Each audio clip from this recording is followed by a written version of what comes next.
Morning. Good morning sir. ರೀಸೆಂಟಾಗಿ government of India ಒಂದು initiative ತಂದಿದೆ ಅಡ್ಮಿನಿಸ್ಟ್ರೇಷನ್ ಪ್ರೋಟೋಕಾಲ್ ಮೇಲೆ.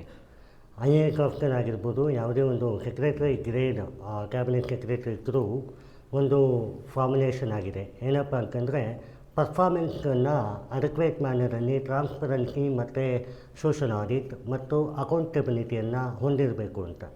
ಏನು ಅದು ಇನಿಷಿಯೇಟಿವ್ ಅಂತ ಕೇಳೋದಾದರೆ, ಆಫೀಸರ್ಸ್ ಪರ್ಫಾರ್ಮೆನ್ಸ್ ಗ್ರೇಡ್ ಕಾರ್ಡ್ ಅಥವಾ ಸ್ಕೋರ್ ಕಾರ್ಡ್ ಅಂತ.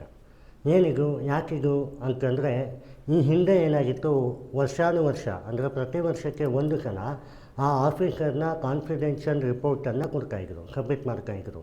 ಈಗ ನೀವು ಒಂದು ಆಫೀಸರ್ ಆದರೆ ನಿಮ್ಮ ಹೈರಾರ್ಕಿ ಎಬೋ ಆಫೀಸರ್ ಅದನ್ನು ಫಿಲ್ ಮಾಡ್ತಾಯಿದ್ರು ನಿಮ್ಮ ಪರ್ಫಾರ್ಮೆನ್ಸನ್ನು. ಈಗ ಏನಾಗಿದೆ, ಪ್ರತಿಯೊಬ್ಬ ಸೆಕ್ರೆಟ್ರಿ, ಈಗ ಕ್ಯಾಬಿನೆಟ್ ಸೆಕ್ರೆಟ್ರಿಯಿಂದ ಕೆಳಗೆ ಆಲ್ ದ ಪ್ರಿನ್ಸಿಪಲ್ ಸೆಕ್ರೆಟ್ರಿ ಅಥವಾ ಆಲ್ ದ ಸೆಕ್ರೆಟರಿ ಗ್ರೇಡ್ ಅವರಿಗೆ ಇದನ್ನು ಕೊಟ್ಟಿದ್ದಾರೆ. ಸೊ ಇದು ನನ್ನ ಪ್ರಕಾರ ಒಂದು ಉತ್ತಮವಾದಂತಹ ಅಡ್ಮಿನಿಸ್ಟ್ರೇಷನ್ ವಿಂಗ್. ಏನಿದರ ಲಾಭ ಅಥವಾ ಏನು ಮುಂದೆ ಏನಾಗುತ್ತೆ ಅನ್ನುವಂಥದ್ದು ಈ ಒಂದು ತಾತ್ಪರ್ಯ. ಇದು ನಿಮಗೆ ಯಾಕೆ ಇಂಪಾರ್ಟೆಂಟ್ ಅಂದರೆ, you are the now a aspirant. ಆದರೆ ಫ್ಯೂಚರಲ್ಲಿ ನೀವೊಂದು ಆಫೀಸರ್ಸು ಮತ್ತು ಇದನ್ನು ಈಗಿಂದಲೇ ರೂಢಿಸ್ಕೊಂಡು ಬಂದರೆ ನಿಮ್ಮ ಮೈಂಡ್ಸೆಟ್ ಮತ್ತು ವೆಲ್ಬೀಯಿಂಗಿಗೆ ಸಮಾನತೆಗೆ ಕೊಂಡೋಗುತ್ತೆ ಅನ್ನುವಂಥದ್ದು ವಿಚಾರ.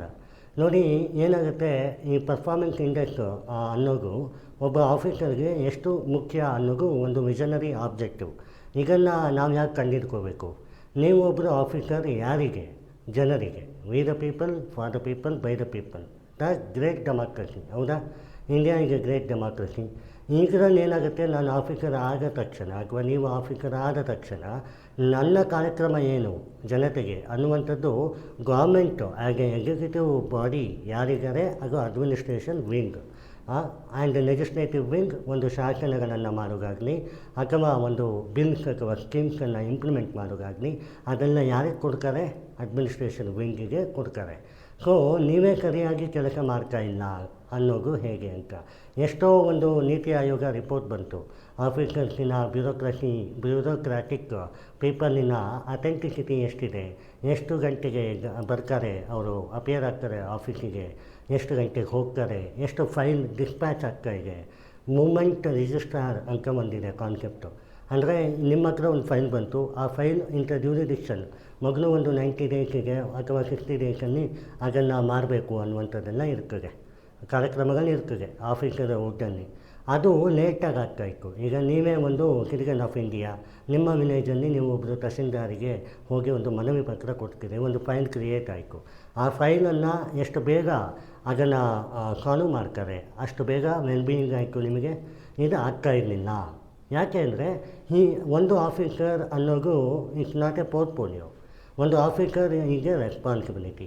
ಸೊ ಮಲ್ಟಿಪಲ್ ರೆಸ್ಪಾನ್ಸಿಬಿಲಿಟಿಯನ್ನು ಹೊಂದಿರೋಗೆ ಆ ಒಂದು ಆಫೀಸರ್ ಗ್ರೇಡ್.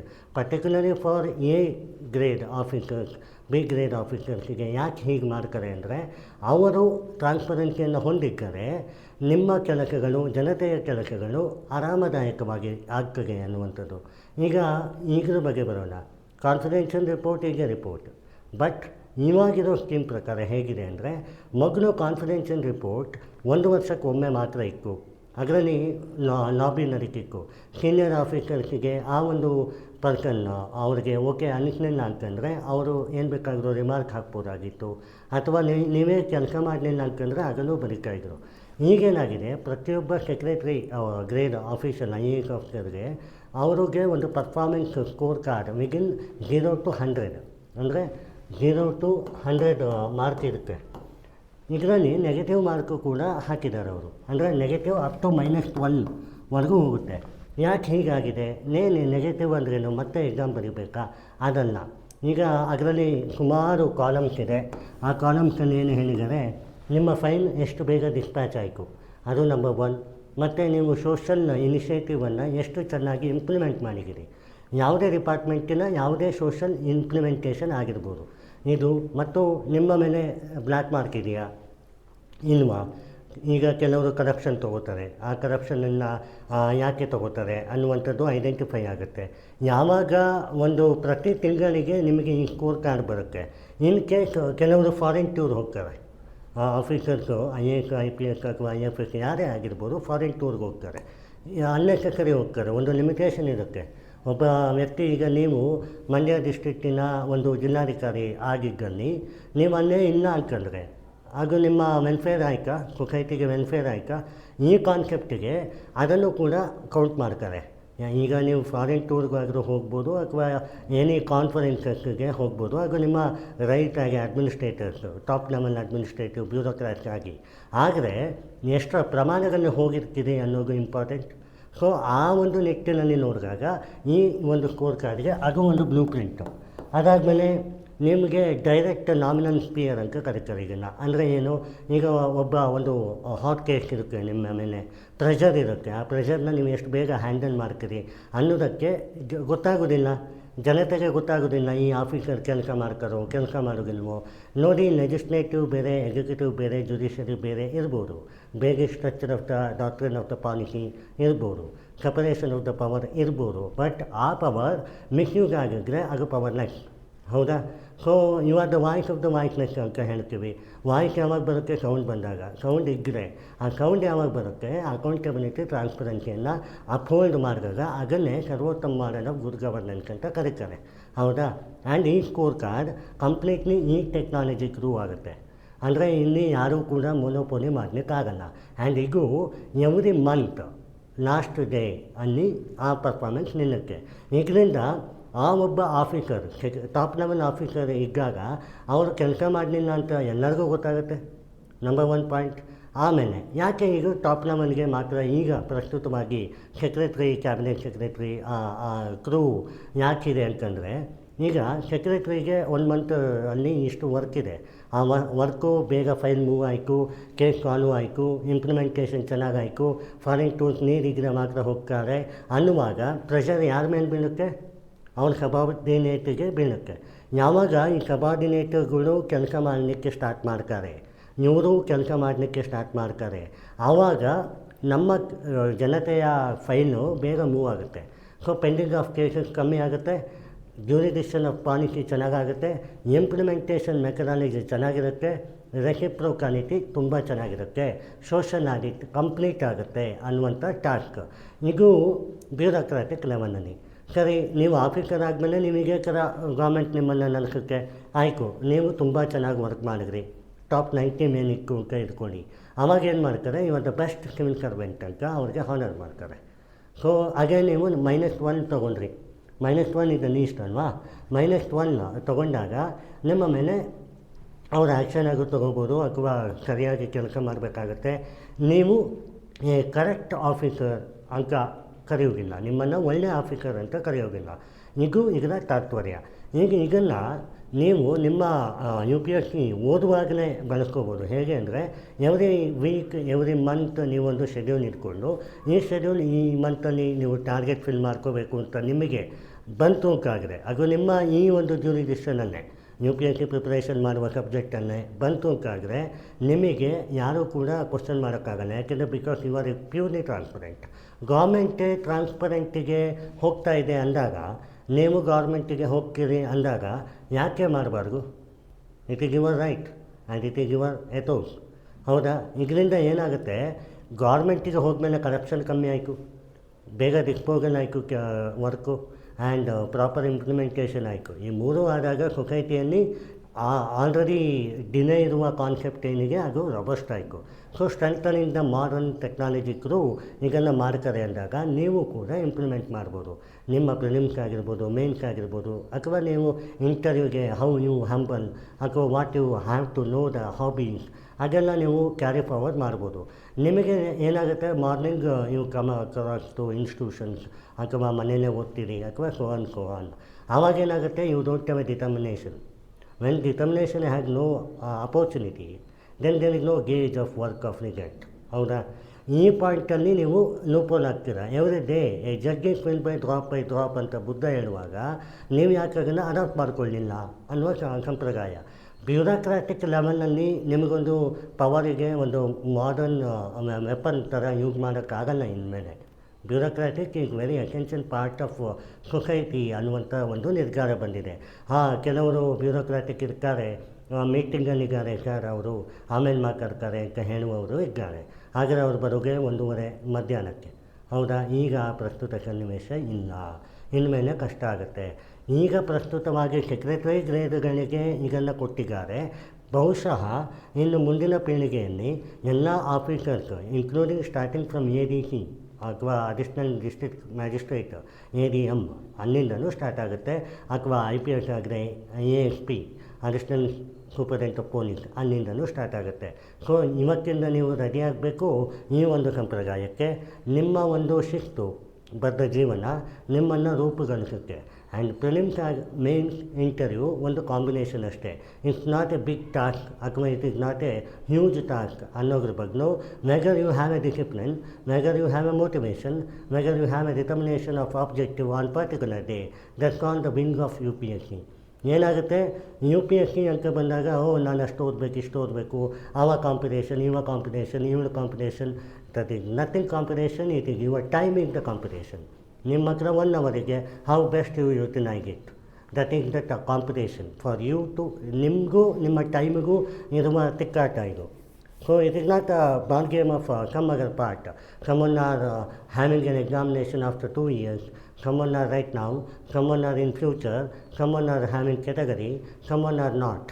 So ಇದು ಮ್ಯಾಟರ್ಸ್ ಅಲ್ಲ. ಎಲ್ಲರಿಗೂ ಇರುವ ಕಾಮನ್ ಸಂಪ್ರದಾಯ ಏನು? ಅದು ಟೈಮ್, ಅದು ಕಾಲ. ಸೊ ಕಾಲಕ್ಕೆ ನೀವು ಎಷ್ಟು ಬೆಲೆ ಕೊಡ್ತೀರಿ ಅಷ್ಟು ನಿಮ್ಮ ಬದ್ಧತೆಗೆ ನೀವು ಬೆಲೆ ಕೊಟ್ಟಂತೆ ಅಂತ. ಈ ಒಂದು ಇನಿಷಿಯೇಟಿವ್ ತಂದಿರೋದು ಅಪ್ರಾಕ್ಸಿಮೇಟ್ಲಿ ಎಲ್ಲರಿಗೂ ಬೆನಿಫಿಟ್ ಅಂತ ನಾನು ಹೇಳೋದು. ಅದನ್ನು ನೀವು ನಿಮ್ಮ ಹತ್ರ ಅಳವಡಿಸ್ಕೊಂಡ್ರೆ, ಪ್ರತಿದಿನ ನೀವು ಅದನ್ನು ಅಳವಡಿಸ್ಕೊಂಡ್ರೆ, I think it is a great honour to your life and your discipline. ಎಲ್ಲಿ ಡಿಸಿಪ್ಲಿನ್ ಇರುತ್ತೆ ಅನ್ಕೊಳ್ಳಿಲ್ಲ, ಆಯಿತು ಲೇಟ್ ಆಗುತ್ತೆ, ಪ್ರಾಬಬಲಿ ಸಮಥಿಂಗ್ ಕಮ್ ಎರರ್ ಕಾಣಿಸ್ಕೋಬೋದು, ಬಟ್ ಲೇಟ್ ಆಗೋದಿಲ್ಲ. ಈ ಒಂದು ಮೆಥಡಾಲಜಿಯನ್ನು ನೀವು ನಿಮ್ಮ ಬ್ರೈನ್, ನಿಮ್ಮ ಸೋಲ್ ಮತ್ತು ನಿಮ್ಮ ದೇಹಕ್ಕೆ ಅಂದ್ಕೋಬೇಕಾಗುತ್ತೆ. ಮೋರ್ ಆರ್ ಲೆಸ್ ಸೈಕಾಲಜಿ ಮಾತಾಡ್ತದೆ, ಒಂದು ದಿನದಲ್ಲಿ ಒಬ್ಬ ವ್ಯಕ್ತಿ ರಿಟೆನ್ಷನ್ ಕೆಪಾಸಿಟಿ ಬೇರೆ ಬೇರೆ ಇರ್ತದೆ. ಒಬ್ಬರಿಗಿರುವಂತಹ ಕೆಪಾಸಿಟಿ ಇನ್ನೊಬ್ರಿಗಿರೋದಿಲ್ಲ, ಇನ್ನೊಬ್ರಿಗಿರೋದಿಲ್ಲ. ಇದು ಕಾಮನ್ ಅಜೆಂಡಾ. ಬಟ್ ನೀವು ಆ 1 ಅವರ್ ಸ್ಪಿಯರಲ್ಲಿ ನಿಮ್ಮ ರಿಟೆನ್ಷನ್ ಕೆಪಾಸಿಟಿ ಇಂಟು 10% ಹೈಕ್ ಮಾಡ್ಕೊಂಡ್ರೆ that is more or less benefit in nature. ಎಷ್ಟೋ ಜನ ನಮಗೆ ನನಗೆ ಕಾಲ್ ಮಾಡಿದಾಗ ಕೇಳ್ತಾರೆ, how much time I have to dedicate it, whether I should come online, offline. It's not like that. You have a time of 5 minutes. Whether you can build upon your knowledge, your skill, your activity in that particular 5 minutes, not less than a 4 minutes. How much you can, that can be pushed. ಅದನ್ನು ನೀವು ಮಾಡ್ಕೊಂಡ್ರೆ in a way of hard work ಅನ್ನಿಸ್ಬೋದು, but ಈಗ smart work. ಆವಾಗ ನಿಮಗೆ audit ಸಿಗುತ್ತೆ. ಇವತ್ತು ನೀವೊಂದು ಡಿಸಾಸ್ಟರ್ ಮ್ಯಾನೇಜ್ಮೆಂಟಲ್ಲಿ ಒಂದು 4-5 ಕಾನ್ಸೆಪ್ಟ್ ಓದಿರ್ಬೋದು, ನಾಳೆ ಅದನ್ನು ಬರೀಲಿಕ್ಕೆ ಕೆಪಾಸಿಟಿ ಇದೆ ಅಂದರೆ ನೀವು ತೊಗೊಂಡಂತಹ 1 hour of disaster management topic work ಅಂತು. ಸೊ ಈ ಥರ ನೀವು ನೋಡಬೇಕಾಗತ್ತೆ. ಈಗ ತೊಗೊಳ್ಬೋದು, ನೀವು ಎಕ್ಸಾಂಪಲ್ ತೊಗೊಳ್ಬೋದು. ಆಫೀಸರ್ಸು ಆಲ್ರೆಡಿ ಸೆಲೆಕ್ಟ್ ಆಗಿರೋರು ಮತ್ತೆ ಬರೀತಾರೆ. ಸೊ ಮತ್ತೆ ಬರೆಯುವಾಗ ಅವರಿಗೆ ಟೈಮ್ ಎಲ್ಲಿರ್ತದೆ, they are in a training. ಹೌದಾ? ಅವರಿಗೆ ಆಫ್ಟರ್ 6 ಮೇಲೇ ಟೈಮ್ ಸಿಗ್ತದೆ. ಮಾರ್ನಿಂಗ್ 5 o'clock ಅವ್ರು PT ಹೋಗಬೇಕು, ಅಂದರೆ ಫಿಸಿಕಲ್ ಟ್ರೈನಿಂಗ್ ಹೋಗಬೇಕು. ಅಂಥ ಕೇಸಲ್ಲೂ they are cleared just because of they had a notes, they have a mental status and they have a secure job ಅಂತ ಅಲ್ಲ. ಈಗ UPSC ಮಾಡ್ತಾ ಇದೆಯಲ್ಲ, ಹೊಸ ಇನಿಷಿಯೇಟಿವ್ ತಂದಿದ್ದಾರೆ.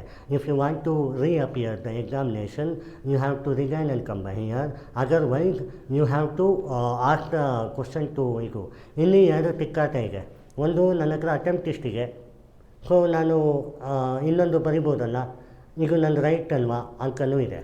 ಇನ್ನೊಂದು, ಅದಕ್ಕೆ ಗೌರ್ಮೆಂಟು, ಸುಪ್ರೀಂ ಕೋರ್ಟು ಅಥವಾ UPSC ಚೇರ್ಮನ್ ಏನು ಹೇಳ್ತಾರೆ, ನೀವು ಬರಿಬೋದು. ಯಾವಾಗ ಅಂದರೆ UPSC ಕಮಿಷನ್ ಅಥವಾ ಆ ಬೋರ್ಡ್ ಏನಿರುತ್ತೆ, ಅಂದರೆ ನಿಮ್ಮ IPS ಆದರೆ IPS ವಿಂಗು, IAS ಆದರೆ IAS ಮಸೂರಿ, ಆ ಪರ್ಮಿಷನ್ ತೊಗೋಬೇಕು ಅನ್ನುವಂಥದ್ದು. ಸೊ ದೆನಿಗೆ beautiful manner in a way of transparency level. So ಇವಾಗ ಒಬ್ಬರು IPS ಆಗಿರ್ತಾರೆ, ಮತ್ತು IASಗೆ ಓದ್ತಾರೆ. ಸೊ IPSನ್ನು ಮತ್ತೆ ಕೊಡೋದಿಲ್ಲ ಅವರು. ಯಾಕೆ? You are rejected on IPS, that's a pivotable position. ಜನ ಏನು ಮಾಡ್ತಾರೆ, IAS, IFS, IPS ಅಂತಲೇ ಬರ್ತಾರೆ. ಅವರು IRS ಆಗಬೇಕು, ಅಂಡಮಾನ್ ನಿಕೋಬಾರ್ ಸರ್ವಿಸ್ ಇದೆ, ಇಂಡಿಯನ್ ರೆವಿನ್ಯೂ ಸರ್ವಿಸ್ ಇದೆ ಅಂತ ಯಾರೂ ಬರೋದಿಲ್ಲ. ಸೊ ದಿಕ್ಕಿಗೆ ಐಡಿಯಾಲಜಿ ಡಿಫ್ರೆನ್ಸ್. 29 ಸರ್ವಿಸ್ ಆಗಿತ್ತು ಲೆಗಸಿ ಅಂದ ಮೇಲೆ ಯಾಕೆ ಅದನ್ನು ಬೇರೆ ಥರ ನೋಡಬೇಕು ಅನ್ನುವಂಥದ್ದು. ಆ್ಯಂಡ್ ಮೋರ್ ಆರ್ ಲೈಕ್ ಈಗೆಲ್ಲ ಸರ್ವಿಸ್ ಓರಿಯೆಂಟೆಡ್ ಬಿಟ್ಬಿಡಿ. ನೀವೇನು ಓದ್ತೀರಾ, you have a time of what, that is the vision, and what you have, that is the vision. What carry forward so far, ಅಂದರೆ ಎಫರ್ಟ್ ಏನು ಹಾಕಿದ್ರಿ ಈ ಹಿಂದೆ, ಅದನ್ನು ಒಂದು ಕಡೆ ಇದೆ. ಇದ್ರ ಮೇಲೆ ಫಾರ್ಮುಲೇಷನ್ ಮಾಡ್ಕೊಂಡು ಬನ್ನಿ ಟೈಮ್ ಟೇಬಲ್. ಏನಾಗುತ್ತೆ, ಲೆಕ್ಚರರ್ ಬರ್ತಾರೆ, ಹೇಳ್ತಾರೆ, ಮಾಡ್ತಾರೆ, ಹೋಗ್ತಾರೆ. You are paying me and I am giving you, that's all. That's a bigness, more the bigness. ನಾವು ನಾಲೆಜ್ ಕೊಡ್ತೀವಿ, ಇಂಟ್ರೆಸ್ಟ್ ಕೊಡ್ತೀವಿ, ಒಂದು ಕ್ಯಾಂಡಿಡೇಟಿಗೆ ಇಂಟ್ರೆಸ್ಟ್ ಕೊಡ್ತೀವಿ. ಆ ಇಂಟ್ರೆಸ್ಟ್ ಯಾವ ಲೆವೆಲ್ಗಿರುತ್ತೆ ಅಂದರೆ ಪೀಕ್ ಲೆವೆಲ್ ಇರುತ್ತೆ. ಆ ಪೀಕ್ ಲೆವೆಲನ್ನು ಯುಟಿಲಿಟಿ ಮಾಡ್ಕೊಳ್ಳಿ. ಬಿಕಾಸ್ ಎಷ್ಟೋ ಜನಕ್ಕೆ ನಮ್ಮ ಅವೈಲಬಿಲಿಟಿ ಇರೋದೇ ಇಲ್ಲ. ಬಿಕಾಸ್ ನಾವೊಂದು ಟೈಮ್ ಸ್ಪ್ಯಾನಲ್ಲಿ ಇರ್ತೀವಿ. We have to seek upon you, we have to learn upon you. Doesn't mean that you alone learn upon us. ಹೌದಾ? ಈಗ ನಿಮ್ಮ ಹತ್ರ ಸ್ಪೆಷಲ್ ನಾಲೆಜ್ ಇತ್ತು, ಗೇಜ್ ಮಾಡಿಕೊಂಡೆ. ಆ ಗೇಜನ್ನು ನಾನು ಇನ್ನೊಬ್ರಿಗೆ ಅಡ್ರೆಸ್ ಮಾಡಬೇಕು. I have to give individual time, right? ನಿಮಗೂ ಕೊಡಬೇಕು, ಅವ್ರಿಗೂ ಕೊಡಬೇಕು, ಆನ್ಲೈನವ್ರಿಗೂ ಕೊಡಬೇಕು. This is the factors. But ನಿಮಗೆ ಬೆಸ್ಟ್ ಅಪರ್ಚುನಿಟಿ ಏನು ಆಫ್ಲೈನಲ್ಲಿ ಇದ್ದವ್ರಿಗೆ ಅಂದರೆ, you are there for us and I am there for you ಅನ್ನುವಂಥ ಒಂದು ಕಾಂಟ್ರಿಬ್ಯೂಷನ್ ಕಾನ್ಸೆಪ್ಟು. ಈಗ ನಿಮ್ಮ ಹತ್ರ ಕೊರತೆ ಏನು, ಡಿಸಿಪ್ಲಿನ್. ಇವತ್ತು ಮೂಡಿಲ್ಲ, ನಾಳೆ ಮೂಡಿರ್ತದೆ ಅನ್ನೋದು ಸತ್ಯ. ಯಾಕೆಂದರೆ ಸೈಕಾಲಜಿ ಬ್ರೈನ್. ಆದರೆ ಆ ಮೂಡನ್ನು ಬದುಕೋದು ಸೋಲ್ ಅಲ್ವಾ? So your inner engineering strong ಆಯಿತು ಅಂತಂದರೆ nothing will a backyard for you. So concentrate upon whether you are a general, whether you are a category. I doesn't mean that. You have to focus on the prelims, means interview, what is your objective, right? So ಇನ್ಮೇಲೆ ಆ ಥರ ಮಾಡ್ತಿರಲ್ಲ. So wish you all the best. Thank you.